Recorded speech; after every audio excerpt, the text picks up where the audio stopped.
एक मिनट की सफलता बरसों पुरानी असफलताओं को भुला देती है। तो जो एक मिनट की सफलता होती है वो बरसों पुरानी आपकी सारी असफलताओं को भुला देती है। तो अपन को उस एक मिनट की सफलता के लिए अगर अपन 1000 बार भी असफल होते हैं तो वो अपने लिए स्वीकार है।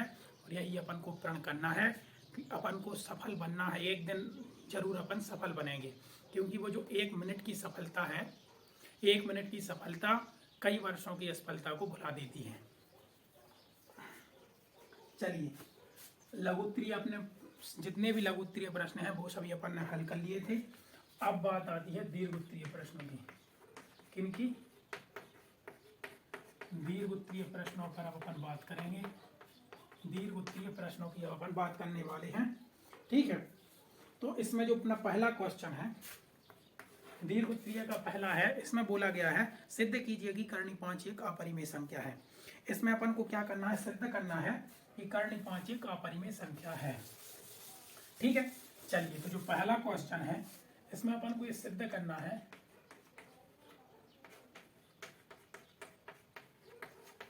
कि कर्णी 5 एक अपरिमेय संख्या है। क्या है? अपरिमेय संख्या है। अपन को क्या सिद्ध करना है कि यह ये अपरिमेय संख्या है।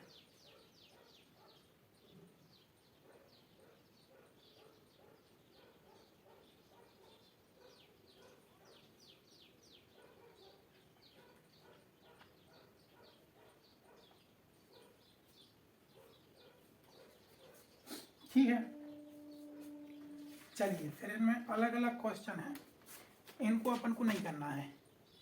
ये जो अलग अलग क्वेश्चन है इनको अपन को अभी नहीं करना है। चलिए, कर्णी 5 एक अपरिमेय संख्या है, इसको अपन को हल करना है। तो पहले अपन इसके विपरीत अपन यहाँ पर हल करने जा रहे हैं। अपन लिखेंगे कि अपन इसके विपरीत अपन कर्णी 5 एक परिमेय, कर्णी 5 एक परिमेय संख्या है। ठीक है, मैंने यहाँ पर क्या लिखा? इसके विपरीत कर्णी 5 एक परिमेय संख्या है। इन्होंने बोला कर्णी 5 सिद्ध करना है कि एक अपरिमेय संख्या है, सिद्ध करना है। इसकी अपन ने जस्ट विपरीत अपन ने क्या मान लिया कि कर्णी 5 क्या है? कर्णी 5 क्या है? एक परिमेय संख्या है। ठीक है, कर्णी 5 क्या है? एक परिमेय संख्या है। हम a और b दो सहअभाज्य पूर्णांक ऐसे लेते हैं। ठीक है, अब हमें क्या करना है? हम a और b, हम अब क्या कर रहे हैं? हम a और b दो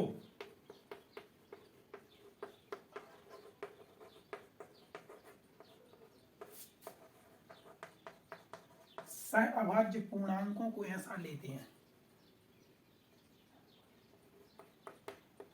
पूर्णांकों को ऐसे लेते हैं कि कर्णी 5 बराबर a बटे b। ठीक है, कर्णी 5 बराबर क्या है? जब भी आपकी परिमेय संख्या होती है तो वो p बटे q के रूप में लिखी जाती है। ठीक है, तो ये कर्णी 5 भी क्या है? a बटे b है। और जहां पर b बराबर क्या नहीं है? 0 नहीं है। b बराबर क्या है? b बराबर यहाँ पर 0 नहीं है। ठीक है, अब अपन को क्या करना है? अपन को दोनों तरफ क्या करना है? अपन इसको क्या इस प्रकार लिख सकते हैं कि b5 बराबर a, b5 बराबर a अपन इसको लिख सकते हैं कि नहीं लिख सकते हैं? ठीक है, अब अपन को क्या करना है? दोनों पक्षों में अपन को वर्ग करना है। दोनों पक्षों में जब अपन वर्ग करेंगे तो ये कर्णी 5 का 5 हो जाएगा और b का वर्ग हो जाएगा और बराबर a का भी क्या वर्ग हो जाएगा। ये अपन ने क्या किया है?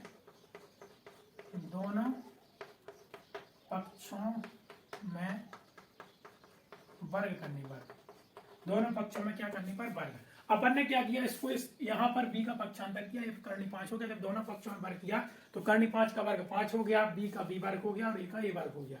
ठीक है, चलिए,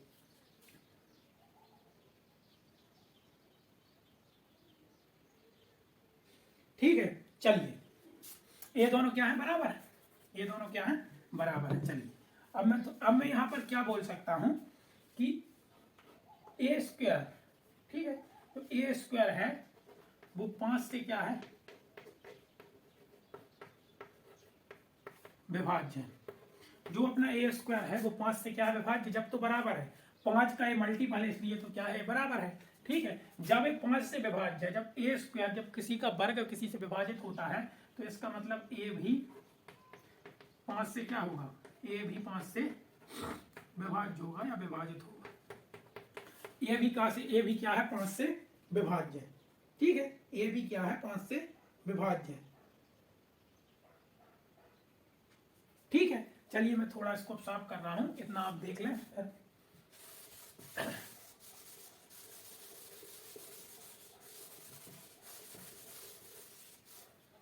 ठीक है, यदि अपन यहां पर एक काम करें कि अतः हम a बराबर 5c लेते हैं, a बराबर अपन क्या करते हैं, a बराबर 5c ले सकते हैं, ठीक है, ले सकते हैं। और c क्या है, c एक पूर्णांक है, c क्या है, c एक पूर्णांक है, c क्या है, c एक पूर्णांक है, ठीक है। चलिए तो यहां पर अपना क्या हो जाएगा, 5 भी, a का मान जब अपन 5c रखेंगे तो यहाँ पर 5c का क्या हो जाएगा, स्क्वायर हो जाएगा, 5c का क्या हो जाएगा, स्क्वायर हो जाएगा।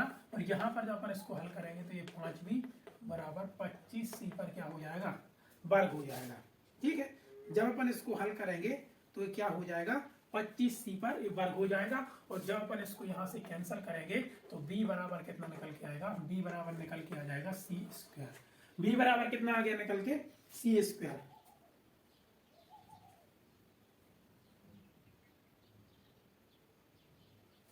चलिए इतना अपन ने क्या कर लिया, ज्ञात कर लिया, ठीक है।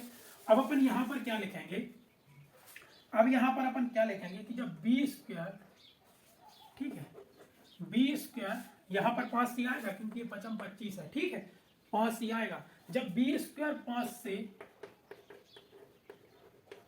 विभाज्य है, ठीक है, तो इसका मतलब है कि b भी 5 से विभाज्य होगा, होगा कि नहीं होगा, ठीक है। अभी मैंने आपको बताया कि कोई भी संख्या यदि 5 से विभाज्य तो उसका स्क्वायर भी क्या होगा, 5 से विभाज्य होगा, ये बिल्कुल सत्यवाद है। तो जब b स्क्वायर 5 से विभाज्य है तो b भी 5 से क्या होगा, विभाजित होगा, ठीक है। इसलिए हम क्या कर सकते हैं, इसलिए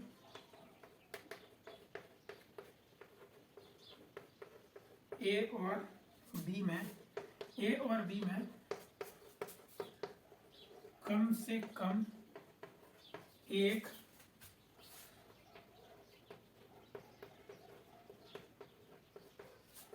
उभयनिष्ठ गुणनखंड 5 है, ठीक है। इसलिए हम ये कह सकते हैं जब दोनों बी स्क्वायर ही 5 से विभाजित है, ए स्क्वायर ही 5 से विभाजित है, ए भी 5 से विभाजित है, बी भी 5 से विभाजित है, तो इनका जो ये गुणनखंड होगा, उभयनिष्ठ गुणनखंड की बात करें दोनों में, तो वो क्या होगा, कम से कम क्या होगा, 5 होगा, ठीक है। लेकिन अपन को अब क्या करना है, अभी अपन को क्या करना है,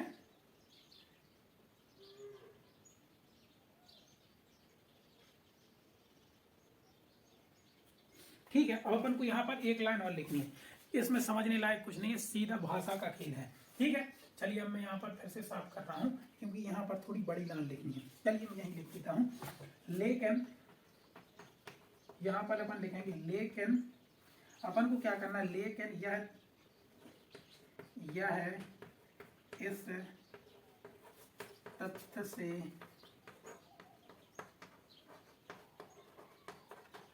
विरोधाभासी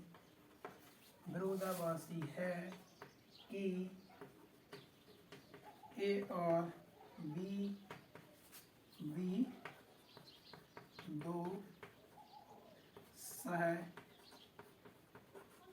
अभाज्य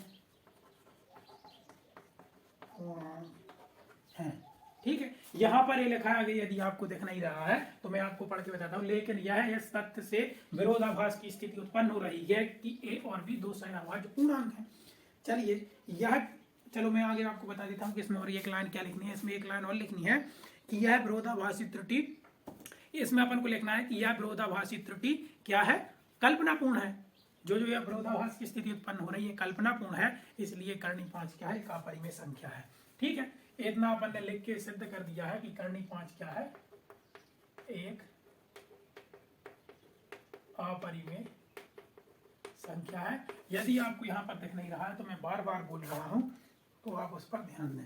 ठीक है, ये अपना जो क्वेश्चन था ये अपन ने यहीं पर समाप्त कर लिया है, और अब मुझे नहीं लगता कि इसमें कोई भी इम्पोर्टेंट क्वेश्चन बचा है।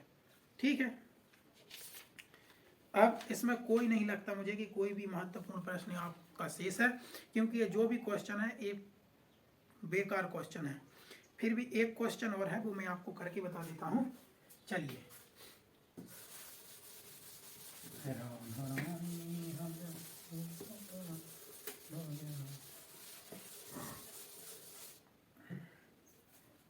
जो दीर्घ उत्तरीय का प्रश्न क्रमांक 5 है, जो मैंने अभी ये क्वेश्चन आपको करवाए, ऐसे ही क्वेश्चन सभी हैं, लेकिन एक क्वेश्चन है जिस सवाल नंबर 5, क्वेश्चन क्रमांक 5, जो कि आप करने लायक है, वो मैं आपको बता रहा हूँ। ठीक है, क्वेश्चन क्रमांक 5 सिद्ध कीजिए कि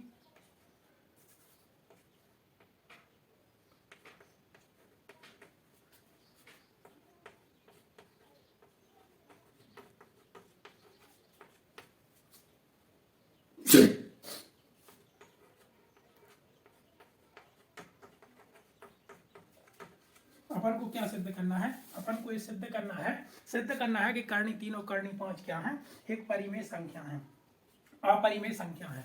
कर्णी 3 और कर्णी 5 एक अपरिमेय संख्या है, ये अपन को सिद्ध करना है। तो जैसा कि अपन ने अपन यहाँ पर माना कि कर्णी 3 धन कर्णी 5 बराबर अपन ए मान लें। यहाँ पर क्या मान लें, कर्णी 3 और कर्णी 5 बराबर ए मान लें, और अपन लिखें जहां ए एक परिमेय संख्या है। मैंने यहाँ पर क्या बोला कि उन दोनों सिद्ध करवाना है कि अपरिमेय संख्या, लेकिन अपन ने माना कर्णी 3 धन कर्णी 5 बराबर ए है, जहां ए एक परिमेय संख्या है। ठीक है, अब अपन क्या करते हैं, इसके आगे क्वेश्चन को सिद्ध करते हैं। ठीक, यहाँ पर क्या है, कर्णी 3 है, अपन इसका पक्षांतर करते हैं, तो ए माइनस कितना हो जाएगा, कर्णी 5। ए बराबर क्या हो गया, ए बराबर हो गया कर्णी 5। अब अपन दोनों पक्षों का क्या करते हैं, वर्ग।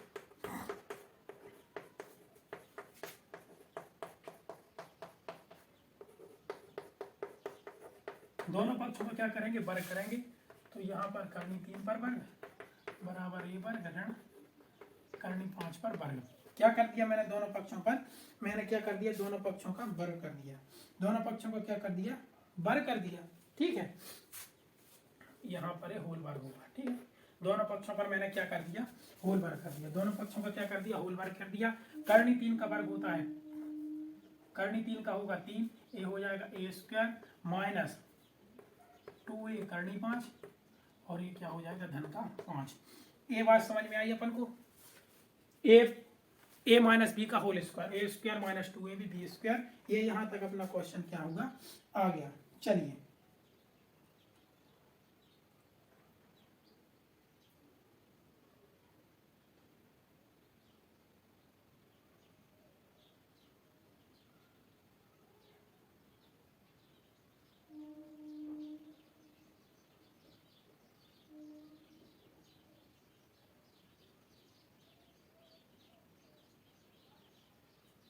चलिए, थोड़ा कुछ काम आ गया था।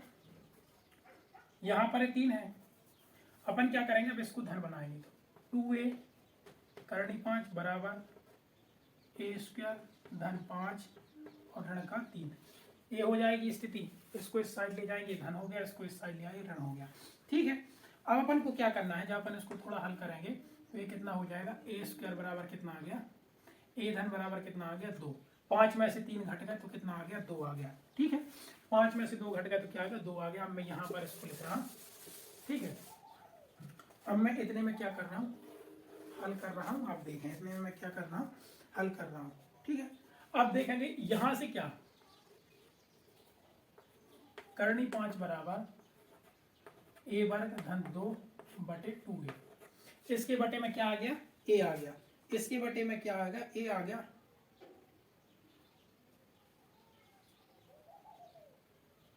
ठीक है, इसके बटे में क्या आ गया, ए आ गया। ठीक है, ये क्या है, विरोधाभास है। ये क्या है, विरोधाभास है, क्योंकि कर्णी 5 क्या है, कर्णी 5 एक अपरिमेय संख्या है। कर्णी 5 क्या है, एक अपरिमेय संख्या है। कर्णी 5 क्या है, एक अपरिमेय संख्या है, तथा जो अपन ए देख रहे हैं, ए स्क्वायर घन 2/2a क्या है, परिमेय संख्या है। क्या है, परिमेय संख्या है। ठीक है, ये तो ठहरी अपरिमेय संख्या, ये ठहरी परिमेय संख्या। अपरिमेय संख्या और परिमेय संख्या कभी बराबर नहीं हो सकती हैं, इसलिए अपन यहाँ पर लिखेंगे अतः कर्णी 3 धन कर्णी 5 एक अपरिमेय संख्या है। ठीक है, और यहां पर लिखेंगे अपन इति सत्ता। यही अपन को क्या करना था, सिद्ध करना था। चलिए तो मिलते हैं नेक्स्ट